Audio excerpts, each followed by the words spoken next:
30-ാമത്തെ വയസ്സിലാണ് സഅദ് ഇബ്നു മുആദ് ഇസ്ലാം സ്വീകരിക്കുന്നത്. 30-ാമത്തെ വയസ്സിൽ മഹാനായ മിസ്അബ് റളിയല്ലാഹു മദീനയിലെത്തി ദഅവത്ത് തുടങ്ങുമ്പോ വിഷം പുരട്ടിയ കടാര പിറകിൽ വെച്ചിട്ട് മിസ്അബ് റളിയല്ലാഹുവിനെ കൊല്ലാൻ വേണ്ടിയിട്ടാണ് വരുന്നത്. പക്ഷെ അദ്ദേഹത്തിന്റെ സുന്ദരമായ സംസാരം കേട്ട് ഇസ്ലാം സ്വീകരിച്ചു. നേരെ പോകാണ് ബനു അശ്അൽ ഗോത്രത്തിലേക്ക്. തന്റെ ഗോത്രത്തിൽ ചെന്ന് ഓരോ വീടും കയറിയിറങ്ങി ലാ ഇലാഹ ഇല്ലല്ലാഹ് പറഞ്ഞു കൊടുത്തു. ആ ഗോത്രം മുഴുവൻ ഇസ്ലാം സ്വീകരിച്ചു. ദഅവത്ത് കൊണ്ട് തന്റെ ഗോത്രത്തിലുള്ള മുഴുവൻ ആളുകൾക്കും ഈ സന്ദേശം എത്തിച്ചു കൊടുത്ത് ഇസ്ലാമക്ക് കൊണ്ടുവന്നു. അന്ന് ഒരാൾ മാത്രമാണ് ഇസ്ലാം സ്വീകരിക്കാതിരുന്നത്.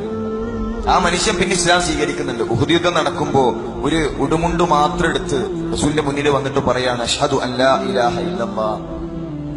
നേരെ ഉഹുദിലേക്ക് എടുത്തു ചാടി ശത്രുവിന്റെ വെട്ടേറ്റ് മരണപ്പെട്ടു. റസൂൽ പറഞ്ഞു അമീല ഖലീൽ വനാല കസീർ. വളരെ കുറച്ചേ ചെയ്തിട്ടുള്ളൂ. ഒരു സുജൂദ് പോലും ചെയ്തിട്ടില്ല, ഒരു റുക്കൂ പോലും ചെയ്തിട്ടില്ല, ഒരു പേജ് പോലും ഖുർആൻ പാരായണം ചെയ്തിട്ടില്ല. വളരെ കുറച്ചേ ചെയ്തിട്ടുള്ളൂ. ഒരുപാട് അവൻ നേടി. ആ മനുഷ്യനും പിന്നെ ഇസ്ലാം സ്വീകരിച്ചു. ഞാൻ പറഞ്ഞു വരുന്നത് 30-ാമത്തെ വയസ്സിൽ ഇസ്ലാം സ്വീകരിച്ചു, 35-ാമത്തെ വയസ്സിൽ മരണപ്പെട്ടു. അതിനിടയിൽ 5 നൂറ്റാണ്ടിന്റെ ചരിത്രം രചിക്കാൻ 5 വർഷങ്ങൾ കൊണ്ട് മഹാനായ സഅദ് ഇബ്നു മുആദിന് സാധിച്ചു. നമ്മളൊക്കെ എത്ര കാലായി അള്ളാന്റെ ഭൂമിയിൽ അള്ളാന്റെ വെള്ളം കുടിച്ച് അള്ളാഹുവിന്റെ വായു ശ്വസിച്ച് ഈ ഭൂമിക്ക് ഭാരമായിട്ട് ഇങ്ങനെ ജീവിക്കുന്നു. എന്ത് ചെയ്തു ദീനിനു വേണ്ടി, എന്ത് ചെയ്തു അള്ളാഹു തആല നമുക്ക് നൽകിയ അനുഗ്രഹങ്ങൾക്ക് പകരമായി ആത്മാർത്ഥമായിട്ട് നമ്മളൊന്ന് ആലോചിക്കണം. ബദർ ഇങ്ങനെ നടക്കാൻ ശത്രുക്കൾ മുന്നിൽ വന്ന് നിൽക്കുമ്പോൾ റസൂൽ ചോദിക്കുന്നുണ്ട് ബദറിലേക്ക് പോകണോ? 3 ഇരട്ടി ശക്തവാന്മാരായിട്ടുള്ള കുടില ബുദ്ധിയുള്ള കുശാഗ്ര ബുദ്ധിയുള്ള മക്കയിലെ മുശ്രിക്കീങ്ങളാണ്. അരച്ചു കൊടുത്ത വലിച്ചു കുടിക്കും, അത്രക്ക് ദേഷ്യമുണ്ട്. എന്ത് ചെയ്യണം?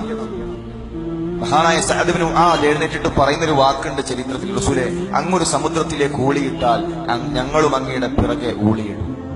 അങ്ങൊരു പർവ്വതത്തിന്റെ മുകളിലേക്ക് കയറിയാൽ ഞങ്ങളും കയറും.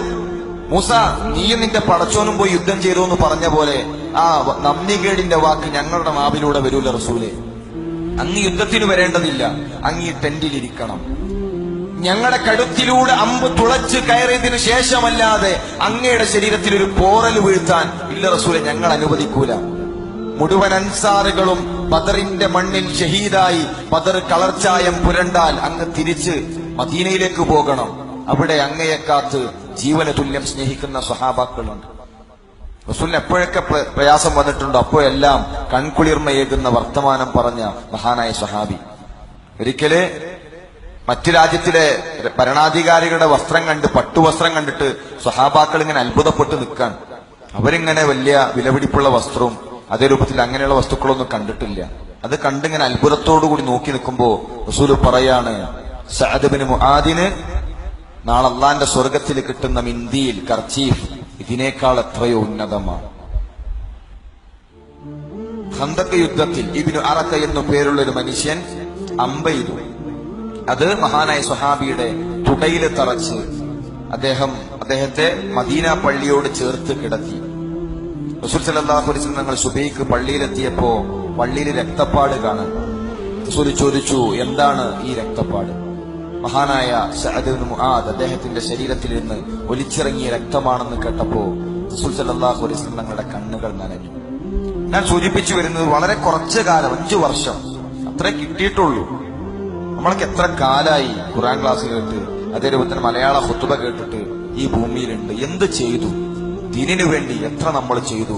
എത്ര സമയം അള്ളാഹുവിന്റെ ദീനിനു വേണ്ടി, ദഅവത്തിന് വേണ്ടി മാറ്റിവെക്കാൻ നമുക്ക് സാധിച്ചു എന്ന് ഓരോരുത്തരും സ്വന്തമായിട്ടൊന്ന് ചോദിക്കുക. ഞാൻ എന്നോട് ചോദിക്കുക, നിങ്ങൾ നിങ്ങളോട് ചോദിക്കുക. പോരാന്ന് തോന്നാണെങ്കിൽ ജീവിതത്തിൽ മാറ്റം വരുത്തണമെന്ന് നമുക്ക് തോന്നുന്നുവെങ്കിൽ തീർച്ചയായും അതിനനുസരിച്ചു കൊണ്ടുള്ള ഒരു മാറ്റം നമ്മുടെ ജീവിതത്തിൽ വേണം. എന്നാൽ ഈ സ്വഹാബി പോലും ഖബറിന്റെ ശിക്ഷ അനുഭവിച്ചു എന്നാണ്. നമുക്കൊന്നും നമ്മുടെ ചിന്തപ്പോൾ അവിടേക്കൊന്നും എത്തിയിട്ടില്ല. ആ സ്വഹാബി പോലും ഒരു മരുഭൂമിയിൽ ഒരു മോതിരം വെച്ചാൽ ആ മോതിരാണ് അള്ളാഹുവിന്റെ ഈ മഹാപ്രപഞ്ചം മുഴുവൻ ആ മോതിരത്തിന്റെ വലിപ്പം ഉണ്ടാകുള്ളൂ. ആ മരുഭൂമിയാണ് അള്ളാഹുവിന്റെ കുർസിയെ. ആ കുർസിയിനേക്കാൾ ഉന്നതമാണ് അള്ളാഹുവിന്റെ അർശ്. അർശ് ചുമക്കുന്ന 9 മലക്കുകൾ. 9 മലക്കിൽ ഒരു മലക്കിന്റെ ചെവി മുതൽ പിരടി വരെ കഴുത്തുവരെയുള്ള ദൂരം 500 വർഷത്തെ വഴിദൂരാണ്. മഹാനായ സഅദ് ഇബ്നു മുആദിന്റെ മരണവാർത്ത കേട്ട് അള്ളാഹുവിന്റെ അർശ് പ്രകമ്പനം കൊണ്ടു. 70,000-ഓളം മലക്കുകൾ ആകാശഭൂമികളിലേക്ക് ഇറങ്ങി വന്നു. മയ്യത്ത് നമസ്കാരത്തിന് നേതൃത്വം നൽകിയത് പ്രവാചകൻ സല്ലല്ലാഹു അലൈഹി വസല്ലം തങ്ങളാണ്. പക്ഷെ ആ സ്വഹാബിയെ ഖബറിൽ വെച്ച് റസൂൽ പഠിപ്പിച്ചൊരു പാടുണ്ട്. തീർച്ചയായും ഖബറിനൊരു ഇടുക്കമുണ്ട്. ഇന്നലിൽ ഖബറിൽ അത്ത, സ്വഹാബാക്കളെ തീർച്ചയായും ഖബറിനൊരു ഇടുക്കമുണ്ട്. ആ മയ്യത്ത് ഖബറിലേക്ക് ഇറക്കി വെച്ചാൽ ആ ഖബറൊന്ന് അടച്ചുപൂട്ടും, ആ മനുഷ്യന്റെ വാരിയല്ലുകളൊന്ന് കൂടി പിണരുക തന്നെ ചെയ്യും. ആരെങ്കിലും ഖബർ വെറുതെ വിടുമായിരുന്നെങ്കിൽ ഇതാ ഈ കിടക്കുന്ന സഅദ് ഇബ്നു മുആദിനെ വെറുതെ വിടണമെന്നാണ്. മഹാനായ സ്വഹാബിക്ക് പോലും ഖബറില് പ്രയാസങ്ങൾ സഹിക്കേണ്ടി വന്നിട്ടുണ്ട് എങ്കിൽ നമ്മളൊക്കെ എപ്പോഴും ആലോചിക്കണം, ഞാൻ മരിച്ചാൽ എന്റെ ഭാര്യനെ ആര് നോക്കും, എന്റെ മക്കളാര് നോക്കും, പെരപ്പണി തുടങ്ങിയിട്ടുള്ളൂ, ബാക്കി ആര് നോക്കും? അതാണ് നമ്മുടെ ചിന്തയിൽ ഒതുങ്ങി നിൽക്കുന്നത്. യത്തീംഖാനയിലൊക്കെ 5 ദിവസം ബിരിയാണിയാണ്. നമ്മളൊന്നും ഒരു ബേജാറും വേണ്ട മക്കളെ വിഷയത്തിൽ. നമ്മൾ മരിച്ച ഭാര്യയ്ക്ക് വേറെ കല്യാണം കഴിക്കാം, പെരപ്പണിയൊക്കെ മഹല്ല് കമ്മിറ്റിക്കാരിട്ട് നോക്കിക്കോളും. ഇവിടെ സക്കാത്ത് സലീലൊക്കെ ഇഷ്ടം പോലെ പൈസ ഉണ്ട്, ആ ബേജാറൊന്നും ആർക്കും വേണ്ട. ഞാൻ മരിച്ചാൽ എന്റെ ഖബർ, എന്റെ പരലോകം, എന്റെ സ്വർഗം, എന്റെ നരകം, ആ വിഷയത്തിൽ നമ്മളൊന്ന് സ്വാർത്ഥരാകണം. നമ്മളിങ്ങനെ ഇരിക്കുമ്പോ എവിടെ എത്തിയെന്ന് ചോദിച്ചാൽ നമ്മൾക്ക് പറഞ്ഞൊരു മറുപടി ഉണ്ട്. ഞാനിങ്ങനെ മോളെപ്പറ്റി ആലോചിക്കായിരുന്നു, കല്യാണത്തിന്റെ പ്രായം, നല്ലൊരു കാര്യം കിട്ടിയിട്ടില്ല, ഓളൊരുത്തന്റെ കയ്യിൽ ഏൽപ്പിക്കാതെ സമാധാനം കിട്ടില്ല. ഒരു പഠനം കഴിഞ്ഞിട്ട് 2 കൊല്ലം ഇതുവരെ ഒരു പണിയൊന്നും റെഡി ആയിട്ടില്ല, അത് കിട്ടിയാലെന്ന് സമാധാനാകൂ. അതാണ് നമ്മുടെ ചിന്ത. സഹാബാക്കളോട് ചോദിക്കുമ്പോ എവിടെ എത്തിയെന്ന് ചോദിക്കുമ്പോ ഇതാ ഞാൻ ആ സിറാത്തു പാലത്തിലാണ്, സിറാത്തിലെത്തിയിട്ടുണ്ട്, എന്റെ ഖബർ കഴിഞ്ഞ്, എന്റെ വിചാരണ കഴിഞ്ഞ് ഇങ്ങനെ സിറാത്തു പാലത്തിൽ എത്തി നിൽക്കാണ്. അങ്ങനെയാണ് അവരുടെ ചിന്ത പോകുന്നത്. ഞാൻ സൂചിപ്പിച്ചു വരുന്നത് ആ രൂപത്തിലേക്ക് നമ്മുടെ ചിന്തകളെ ഒന്ന് മാറ്റാൻ, ആത്മാർത്ഥമായി ഒന്നും കൈകളില്ല എന്ന തിരിച്ചറിവോടുകൂടി ഒരൽപ്പം അള്ളാഹുവിന്റെ മാർഗത്തിലൊന്ന് ത്യാഗത്തിനിറങ്ങാൻ, മണ്ണിലിറങ്ങി പണിയെടുക്കണം. എന്നാൽ എന്തെങ്കിലൊക്കെ നാളെ പരലോകത്ത് വരുമ്പോ നമ്മുടെ കൈകളിലുള്ള ഏട് തുറക്കുമ്പോ ഒന്ന് സന്തോഷത്തോടു കൂടി ഒന്ന് പുഞ്ചിരിക്കാം.